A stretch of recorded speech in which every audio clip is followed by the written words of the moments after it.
Bryan Bennett, VP Marketing of RocketPlay. RocketPlay is a social casino or social gambling company. They are live now with Lucky Play Casino. They work together with Zynga. Zynga is their publishing partner, live on Facebook, and I understood also working on a mobile version. The next session is going to be a little bit crazy. It's we're gonna basically use our creative part of our brain and think about all the crazy what-if questions. Bryan will help us to think about all the possibilities if there were no legal or other boundaries, what the future could look like. Bryan, stage is yours. Great, thank you very much.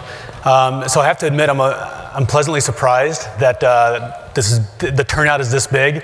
I assumed last day of the conference at 2 o'clock, combined with Hamburg airport strike, that I'd be talking to a room full of empty chairs. So I appreciate you guys sticking with me and coming to the session. So as we mentioned here, I'm here to talk about kind of the what-if scenario. So a little bit of brainstorming, going a little bit crazy. So there are a few rules. First rule is there are no rules. We're going to try to break some things. We're going to talk very blue sky, and that means all the things you heard about in the regulatory presentation, whatever, an hour ago. Just forget all that. Just throw it out the window because that doesn't apply here. Obviously, real money gaming is highly regulated. We all know that. We're gonna suspend that for now. So no legal or regulatory constraints, and let's assume that there's legalized gambling worldwide, so we don't have to worry about any of that. And the sky's the limit. So let's get started.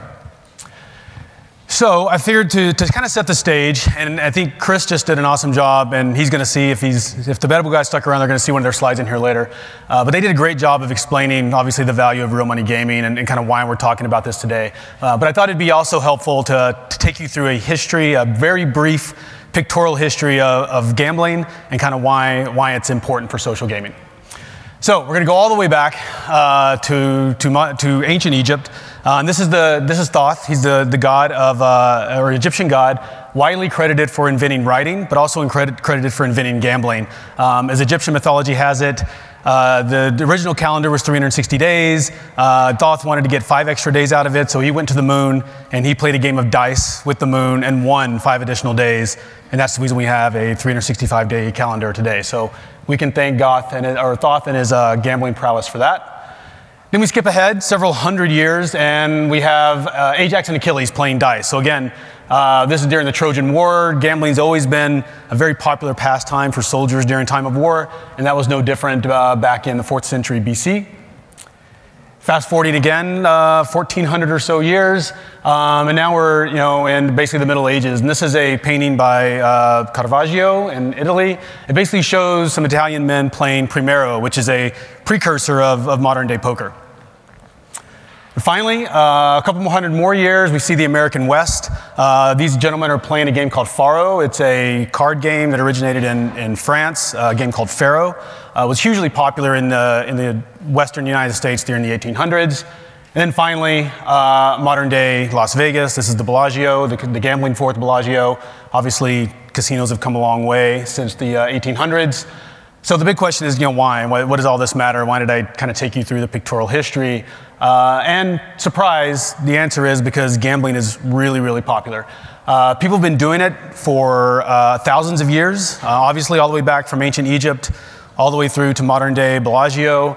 And they do it to the tune of about $400 billion a year. So it's big, and that's only the legalized version. For instance, in Las Vegas or in Nevada, obviously the biggest gambling area for the United States, sports gambling is about a $3 billion a year industry. The United States FBI estimates that the illegal gambling in the US is about a $300 billion a year industry. So if you take that $300 billion plus this, plus all the rest of the illegal gambling across the world, we're probably talking about $1 trillion a year in gambling that happens. So again, people really love to gamble. Looking at the online industry a little more, I know Chris kind of went through some of this, and you've probably seen this before, but the online casinos expected to be a $35 billion industry by 2015. And then taking a look of why most of us are here in social games and social casino, it was roughly $4 billion in 2010 and expected to be a $12 billion industry by 2015. So the big thing I'm here to talk about today is how to sort of mush these two things together and see if we can come up with some unique ways to monetize and to engage our users. And you just saw this slide like literally 2 seconds ago, so I'm not gonna belabor the point. Obviously, real money gaming is extremely valuable.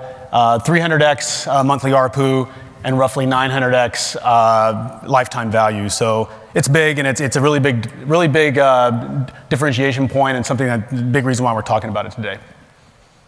Okay, so now the more blue sky stuff, sort of the reason that we're here today. Real money gaming and traditional games. Well, first of all, the reason it's not that hard to actually make the jump is chance-based mechanics are extremely popular today in almost every social game we play, and every mid to hardcore game we play as well, right? So here, you have Bejeweled Blitz. So the first thing you do when you come into Bejeweled Blitz is you play a slot machine that gives you extra coins, a chance-based mechanic. Then you jump into Ruby Blast. I know no one from the big dog is here this week, but I actually like Ruby Blast. It's a great game. Another example of a chance-based mechanic. It's basically a lottery ticket. You play through a couple of iterations of the game, you get a chance to win some items or some coins. And then finally, Kingdoms of Camelot. This is the mobile version. I had to include this. I used to run a game studio at Kabam, so KOC is kind of near and dear to my heart. But this is the mobile version of the game. When you first come in, again, it's an example of a scratcher, basically a lottery mechanic that allows you to get free items, coins, things of that nature.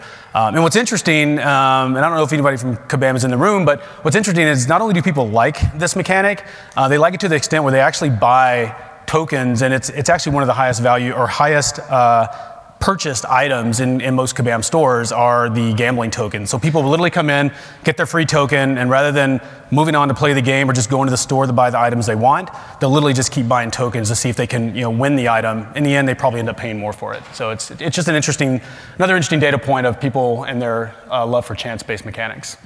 So basically the only thing we need to talk about now is how to add real cash to this.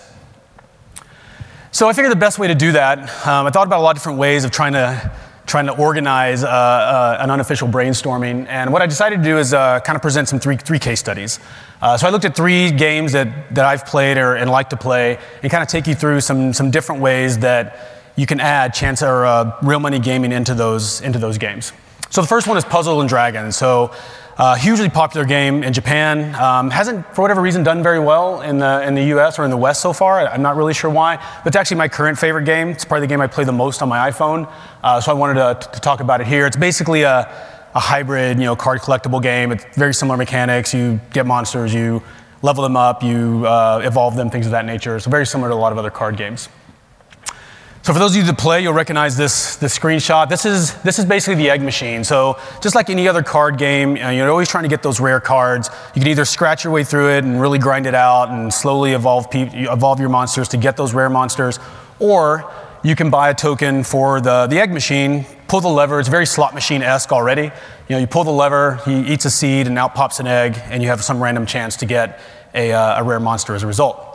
So this one's really easy. Obviously, it's already a slot machine. It's a random number generator at its core behind this image. So adding real money and adding some sort of ability to cash out, it would be really, really easy. One of the things that I find myself doing is when I play these games, I generally kind of gravitate towards one element or the other.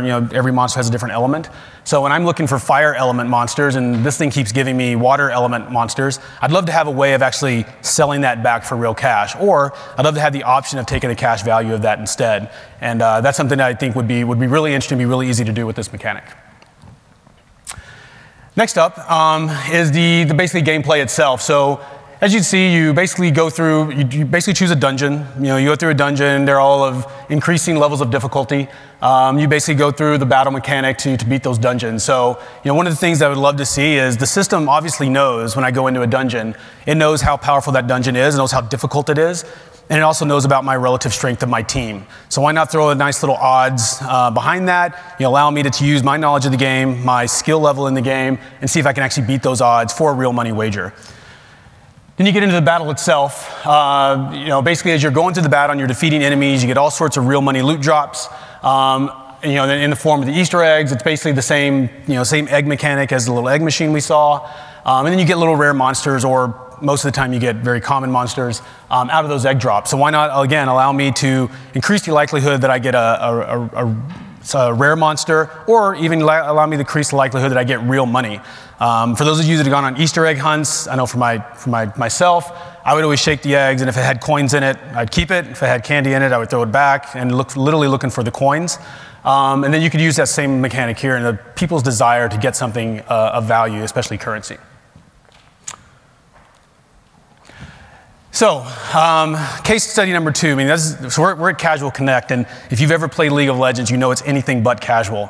But I think it's a really good example of a way to get real money gaming into video games. And basically, it's so similar to sports gambling and the ability to bring some sports gambling stuff in there. That's the reason I wanted to include it on this slide.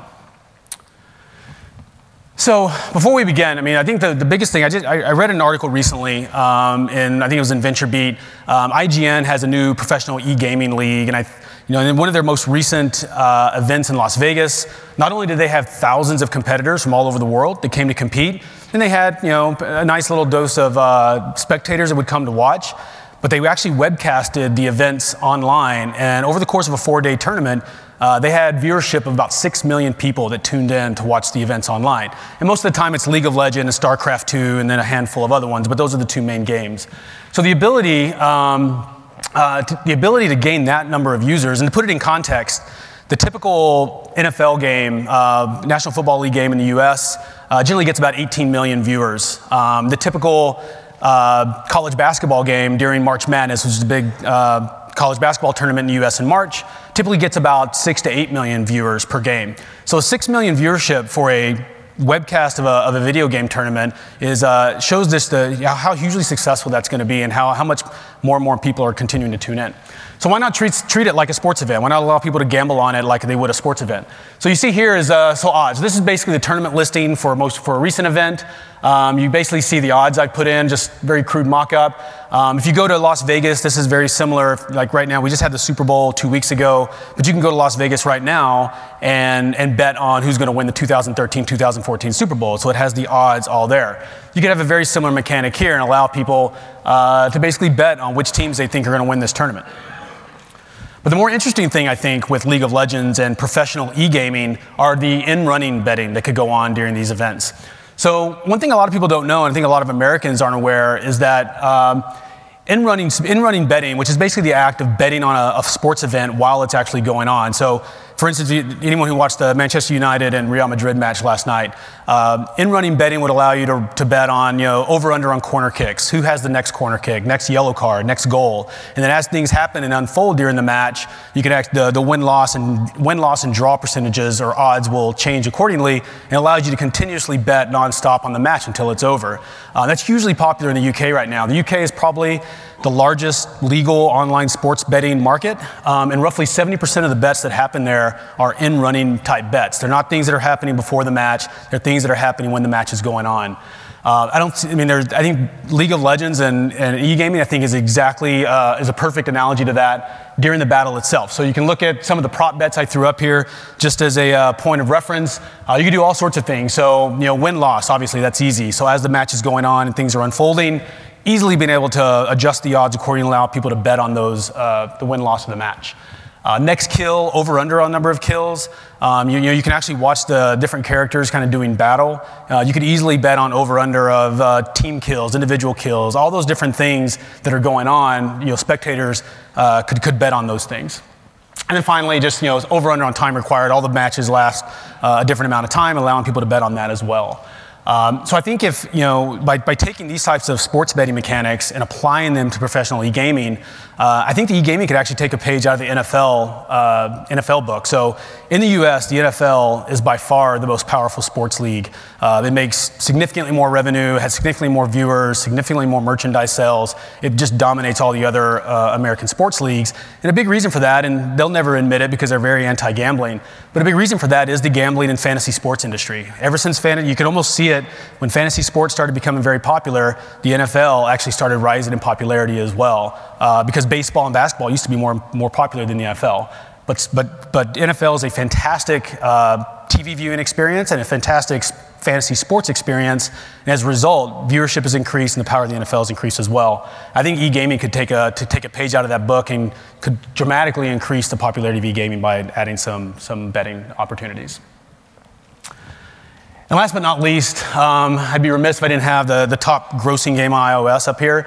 Clash of Clans, if anyone's here from Supercell, you guys have done a fantastic game. If you guys haven't played this game on your iPad, it's a really beautiful game on the iPad. So I wanted to include it up here. A little more of a traditional game. So again, battle scenes, lots of different things you can do here. Battle odds, I was just talking about League of Legends and some of the different things you could do while they're battling. Clash of Clans is a little bit different because it's all asynchronous at the moment, but still again, the system knows how powerful your opponent is, the system knows how powerful you are, so being able to put odds up there as you're choosing the opponents to battle would really allow you to actually bet real money on the outcome of those battles. Same thing with different buildings. So obviously there's banks and all sorts of special buildings within a Clash of Clans city, so allowing me to basically pay some money up front, go ahead and place a wager up front, and then as I attack that building, as that building is defeated, maybe it spits out some sort of, obviously it's a random number generator behind it, it spits out some sort of value that rewards me with currency, either virtual currency, as Chris mentioned, as a kind of a second prize, or it actually gives me real money currency based on my wager. And then last is, again, just as I mentioned with League of Legends, there's all sorts of prop bets you can do. Prop bets are extremely popular. They're very simple to make, and the fact you can make them over the course of the event is a big advantage.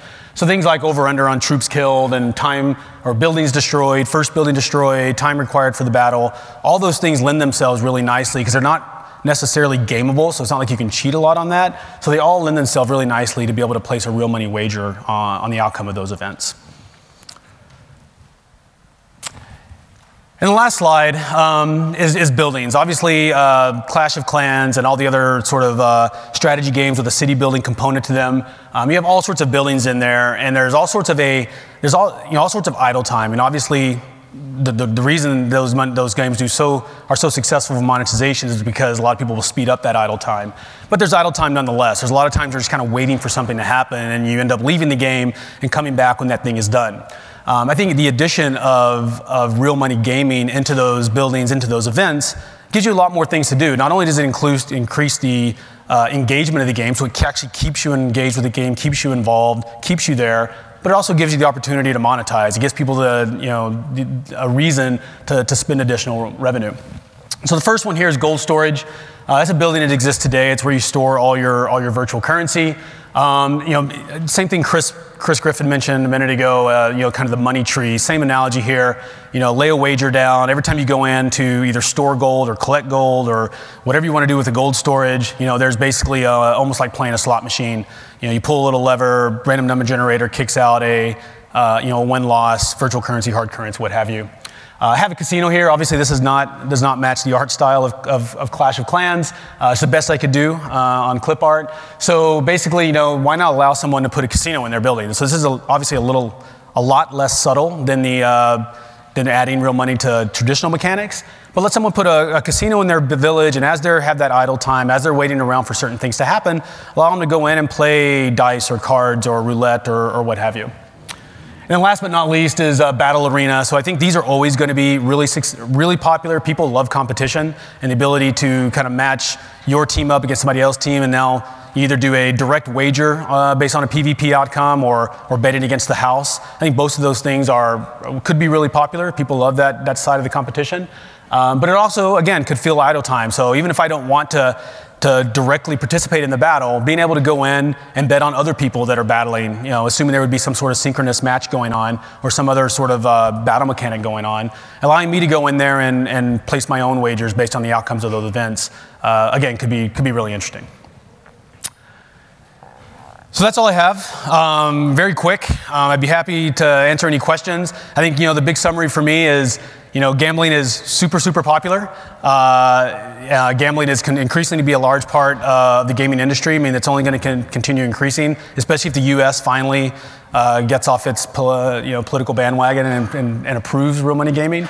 So I think there are a lot of different things we can do here. I look forward to see if we can ever put these into action. So that's all.